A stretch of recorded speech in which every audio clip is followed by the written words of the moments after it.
Hi everyone, Hi, Banshee here, and Oberon. and welcome to the special TFT Tarot for Today video presentation. This is actually a tarot tip for today, and it's concerning creating your own tarot spreads. And we had a little conversation in our last live stream about spreads, and do you really need a spread to read cards with? And what is the nature or the importance of them? Well, it's true that you can just do a reading either for yourself or others by drawing cards as you ask questions one by one. That is true. But also, spreads tend to focus you. I think we talked about that a little bit, Oberon, and I think it was you that mentioned that it really tends to focus you on the issue and concern that you have. Well, overall, I don't have a great stake here, but I do feel that the more cards you are working with for the reading, the more likely you do need that focus there. Mm-hmm. And I think I mentioned it in the live stream that when I'm doing the purely more intuitive and I just want to get some sort of hit, focusing on the card I draw is good for that. But when you're really trying to get a bigger picture and you're trying to designate other factors that may be related to past events or other people's thoughts or actions, you do need to have that outline to kind of clarify that. And the beauty of it, as you're going to tell us in a moment, yes, is that you can really create these things, and you just have to have the intent of how you want that reading to work, how you want those factors to be portrayed or to come out in the spread. Now, there are many good books out there with tarot spreads in them. We have a number of them.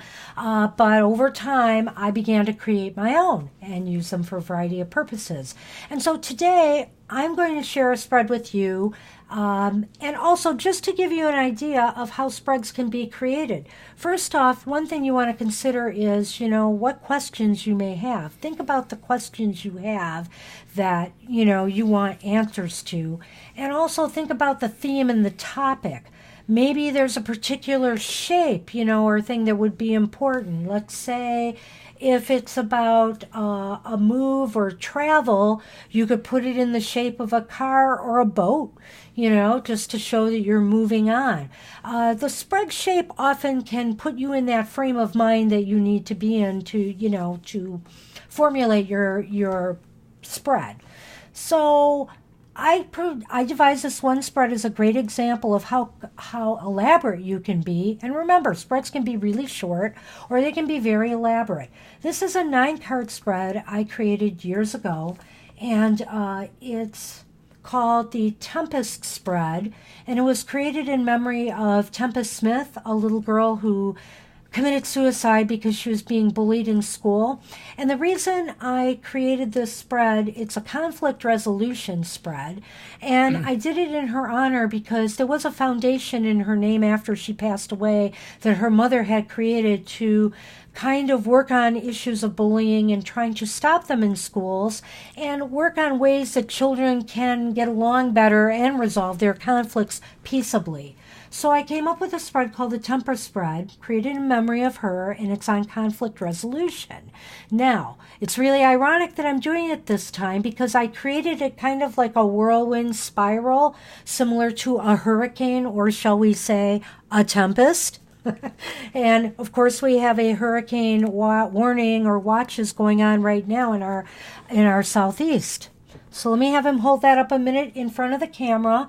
That is the Tempest Spread and the outline of it. And you see card 1 starts at the top and goes around into kind of a pattern of a spiral, kind of a whirling, let's say, cloud-like pattern. So basically then the positions, you might get a little bit creative with the positions when you're creating a spread and come up with unique kind of monikers for them, as you'll see.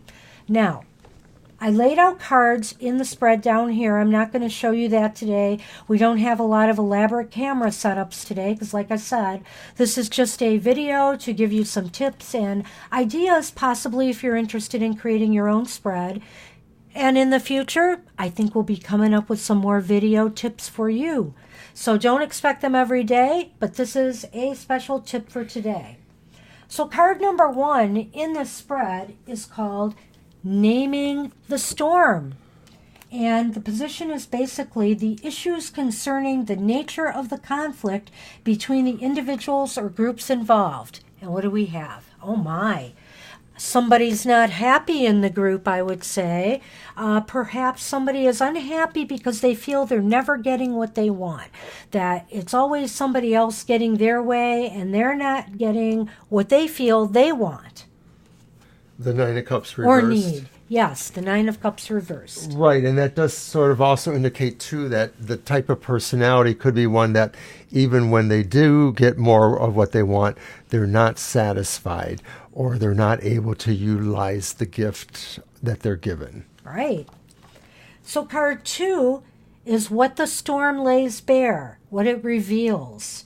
What the conflict reveals about the persons involved in the dispute, character, personality of those involved in the conflict. And card 2 is the Nine of Wands reversed. Another 9. How very interesting, too. It seems as though there's... Okay, so this is about their personalities and what it reveals about the people involved in the dispute. And I kind of get the feeling that they're battle weary. Maybe they're tired out from all the bickering and fighting that's been going on. There's a sense of resignation. There's also a sense, too, that they'll be there if they need to be. They'd rather not, though. There's a wariness. It's truly what you say there. Card number 3 is the storm's destructive powers. What has been torn apart by the conflict? What blocks the relationship? Wow.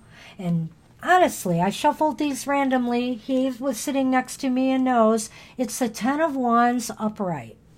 Well, so what is stoking this? What has been torn? What's blocking the relationship? A feeling of really being overburdened in some manner. A sense of bondage, too, a sense of being That's unable to exert your true freedom, or at least in the issue that's at hand, feeling confined. At a worst case scenario, it could represent some form of slavery, some sort of addiction even. That's a really good interpretation for that position. Thank you. That's good. And card 4, possibility of storm surges or weakening of the weather pattern. And it's the role of outside forces for better or worse in this situation. And it's the Queen of Cups reversed. Coins. Oh, I'm sorry. Queen of Coins. Oh, wow. So it's somebody, I think, who's... They're not applying their talents or skills, or that they've become disinterested or... very disenchanted. Or they're actually just bringing a sense of destructiveness with their touch, that they're sort of ruining things rather than helping things, that maybe they're clumsy or that they're somehow just not well suited to the task. Do you also think it could indicate someone who maybe is just going through the motions and not really into what they're doing? That could be too. Now, what was the position again? Well, it's interesting because it is the possibility of storm surges. It's the role of outside forces for better or worse in the matter. Okay, so it sounds like lackluster performance on the part of agency that is tasked to do something there, perhaps. Like, for example, if it's a workplace conflict, this could indicate maybe a supervisor or somebody who is just hands off, not really dealing with the situation appropriately. Yeah. And card 5 is the cleanup phase. What steps can be taken to clear the debris? What can be done to remove the blocks between the individuals involved?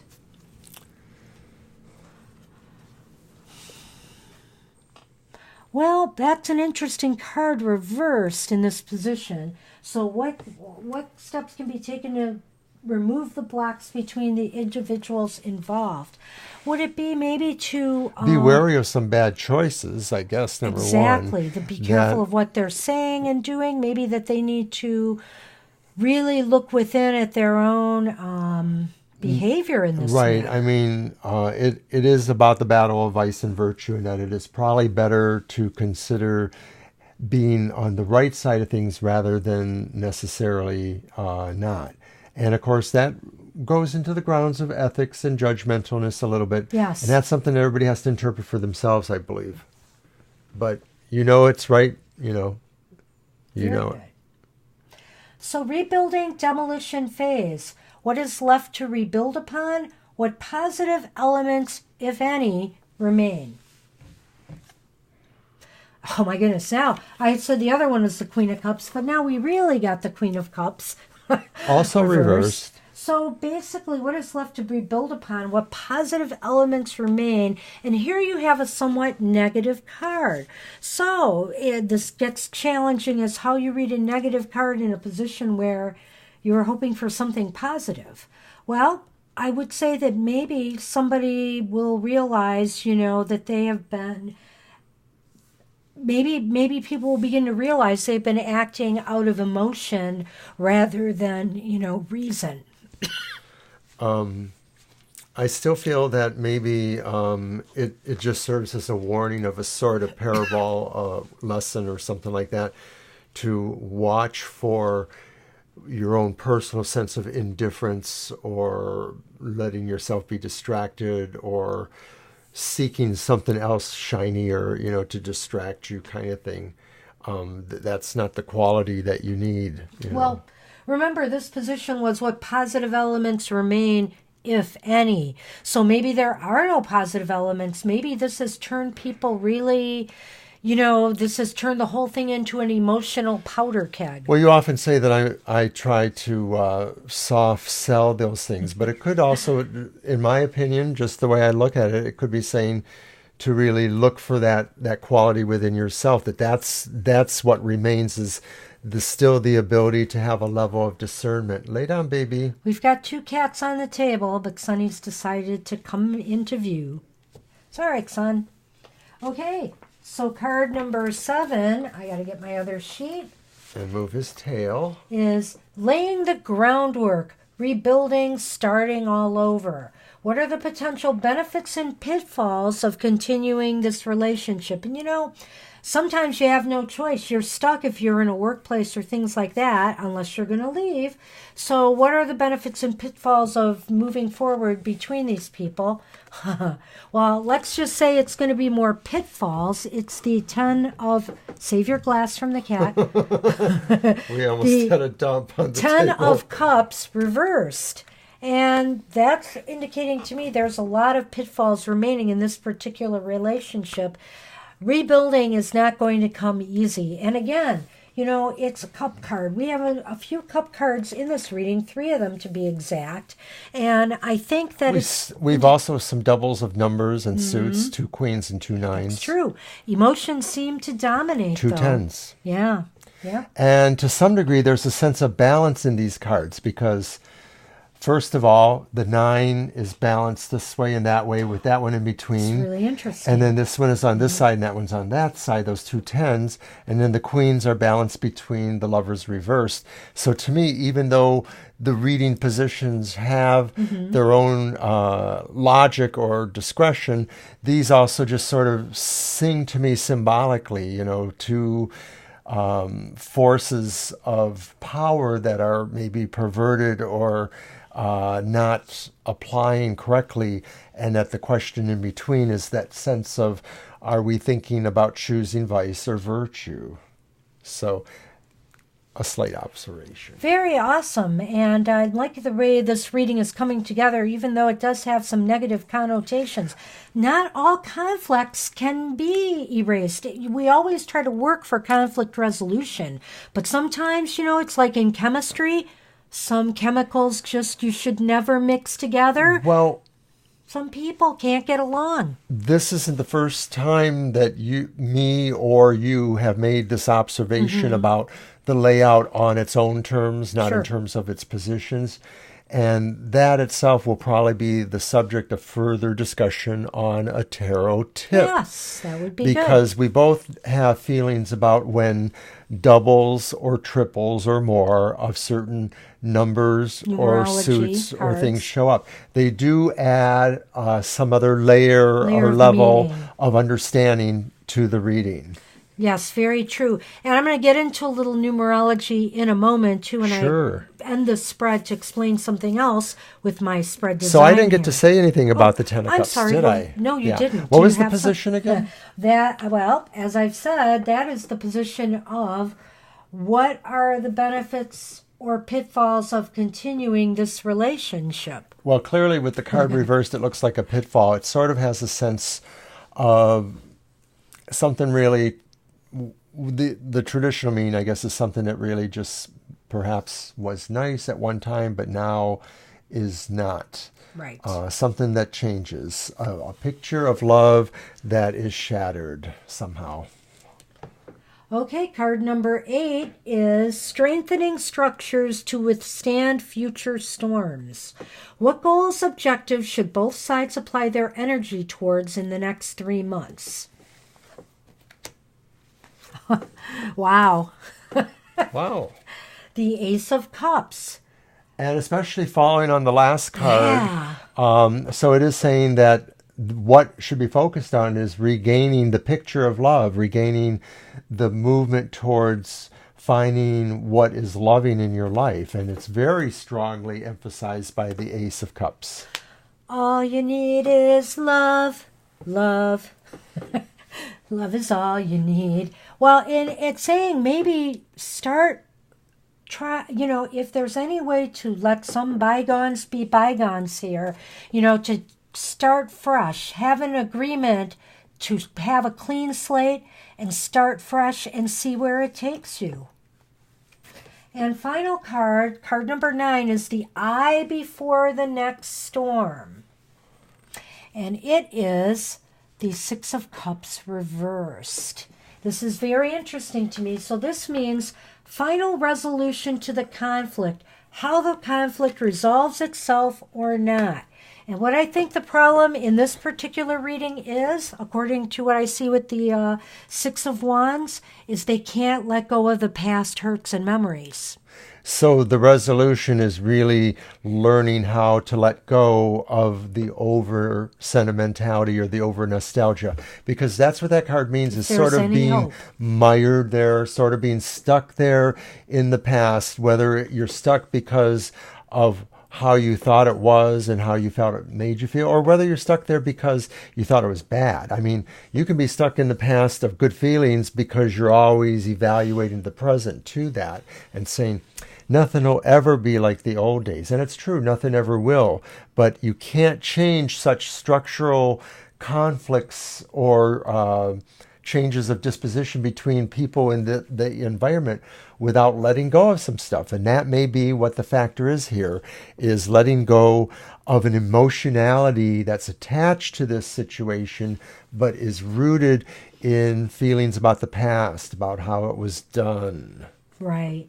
You know what? What did you think of this spread, now that you've seen it laid out here? I've seen it read before because true. we've done it privately. We might have even done it with a circle of friends maybe on occasion, but once or twice. But this was a very dynamic reading, I thought. And I don't know if it's just because we're keen into any of the other elements of that energy of the hurricane, because I don't believe there was a hurricane happening the last time we did this. No. Yeah. So what I wanted to bring up about this spread is that, you will notice what I did there. I had a theme of conflict resolution. I mean, my questions were going to revolve around conflict resolution and how to achieve it. And I thought to myself, well, what's a conflict? A conflict is like a storm. So then I came up with the Tempest idea, and I thought, what a nice thing to name it after Tempest Smith, because of her mother's work with the Tempest Smith Foundation, and we were on the board of that organization as well. And so then I thought, okay, let's make it into a shape of like a hurricane thing. And then I named all those positions with things that related to a storm and also related to the way I wanted the questions. Like, for example, let's use the one rebuilding demolition phase. What is left to rebuild on this relationship? What positive elements remain, if any? So every name relates to the question. And this is kind of the key to creating effective spreads, I think. I'm very enamored with the spread. This is an early one I did, and I've done like now something like 180 spreads. But let me also just say that I've toyed with the idea of doing it the other way, starting in the middle with number 1 and unwinding out, like unraveling. But after I thought about it, like breaking the storm apart, but after I thought about it, I thought, well, that might also leave the impression of unraveling the relationship, and I didn't want that. And besides, number 9, the card in the middle, is the eye of the hurricane, the eye of the storm, and I thought that was kind of an important card for the end. Will this really resolve? You know, what will happen here? And in fact, it's a clever reading, and it suits your talents to a T. TFT. TFT. Because, of course, you work a lot with the number 9, and there are 9 cards what did I want to in the tell? reading. Here's the other reason I also decided on 9 cards. Not just because 9 is one of my power numbers, but also because 9 is endings. And I thought, we're trying to figure out how to resolve a conflict here. So I felt it needed 9 cards. And conflicts are complicated. You know, they're not easy to figure out and resolve sometimes. So I wanted to make sure I had enough cards in this reading to cover all elements of the conflict. And I think I did that. Very good. So let's just say this is the first of, we hope, more tarot tips for the day. You will not get them every day because we're not retired and can't be sitting around making videos every day. I'd love to, but I'm not at that point in my life yet. So if there's something you need a tip about, if you have a question about and you think we would be qualified to help you out, mention it on our various forums to contact us. Absolutely. And if we don't, we can actually probably figure out who the best person to help you. We might refer you on to somebody else. Yes, absolutely. And if I know now I'm tweeting with a number of people who are doing their own tarot readings and such. And so if you are interested in joining our discussions on our live streams, please do so. We would love to have insight from other tarot readers as well as people who are interested in readings. So let's talk a little bit about that. We will be doing live streams every Thursday through Sunday unless something comes up and we have to make a schedule change. Thursdays will be from 7 to 9 Eastern Standard Time, and Sundays are from 2 to 4 Eastern Standard Time. We also are doing Facebook. We have a Facebook page, and we do Tarot for Tomorrow every night on the Facebook page, so you get a 1-card reading for the next day.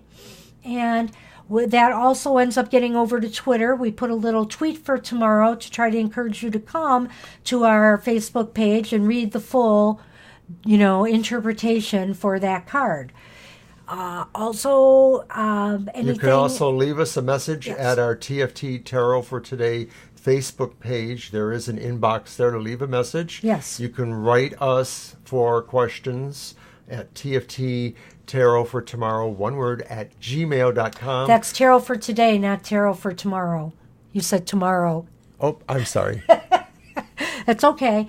But he got the address right. It's TFT Tarot for Today at gmail.com.